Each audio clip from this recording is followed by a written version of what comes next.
اهلا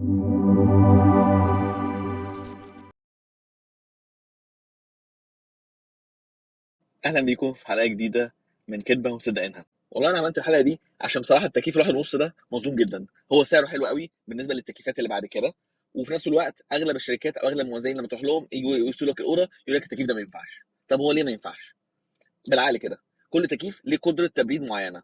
قدره التبريد دي بتتقاس بالبي تي يو. لو دخلت على الانترنت وعملت بحث سريع هتلاقي كل بي تي يو بيقول لك المقابل بتاعها كام من الامتار كاوضه مقفوله. وطبعا الاوضه ما تكونش دور اخير وما تكونش معرضه للشمس طول الوقت والكلام ده كله. بس في نفس الوقت لما تبص على الجدول بتاعهم كموزعين وكشركات تلاقي المساحات المكتوبه اصغر بكتير قوي. طب هو ليه بيعمل كده؟ عشان هو في الاخر عايز يبيع التكييف الاكبر، عشان التكييف الاكبر بيكسب فيه اكتر. انت لو بصيت على التكييف واحد ونص واثنين وربع، الفرق بينهم كشكل وكحجم ولا حاجه يعتبر، بس هو الفرق في الكمبريسور كقدره حصانيه. فهو بالنسبه له دايما احسن ان هو يبيع التكييف الاكبر. وبالنسبه للموزعين كل ما هيبيع التكييف الاكبر كل ما هياخد عموله اكبر وساعتها هيكسب اكتر. ده حتى في بعض الشركات وبدون ذكر اسماء، لما تروح للشركه وتقول لها انا عايز اركب تكييف الاوضه دي، تقول لك لا انا الاول هروح اقيس الاوضه. لو الاوضه طلعت اكبر من المساحه اللي هي موجوده في الجدول اللي هم عاملينه، ساعتها انا مش هديك ضمان على الجهاز. انت ممكن ما تضمنليش ان هو هيديني السعويه اللي انت وعدني بيها، لكن انت ما تدينيش ضمان على الجهاز ليه؟ اصل حضرتك لما الاوضه تبقى اكبر من المساحه المقدوره في الجدول اللي انا عندي ده، ساعتها الكمبريسور مش هيفصل وهيفضل شغال على طول، فده هيأثر من عمر الجهاز وساعتها الجهاز هيبوظ. فانا زي اديك ضمان على الجهاز هيبوظ اسرع من اي جهاز تاني. طبعا الكلام ده كلام فارغ، عشان اي جهاز تكييف الكمبريسور اللي فيه بيفصل كده كده. هم كده كده عاملين له حمايه، يعني بعد وقت معين التكييف هيفصل. لما يجي يفصل السقعيه هتقل، فعشان كده مش هيبقى فيه سقعيه في الفتره اللي هو بيريح فيها.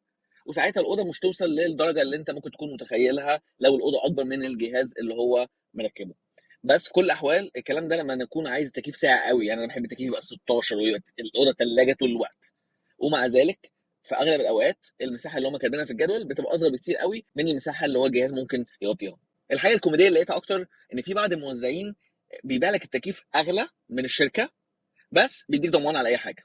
فانتوا بتعملوها ازاي مع بعض انا مش عارف، بس انا في الاخر مش فارق معايا. انا اللي عايز اقوله ان التكييف الواحد ونص كفايه قوي لمساحات كتير قوي عندنا في البيت، من غير ما نروح للتكييف اللي وراه ونتغرم فلوس كتير عشان ندفع ثمن التكييف ده. طبعا انا عارف ان الفيديو ده هيلاقي هجوم كبير قوي من موزعين التكييف وشركات التكييف، بس انا في الاخر انا بقول لكم تجربتي الشخصيه. عشان انا عن نفسي انا مركب تكييف واحد ونص في اوضه 5 في 5.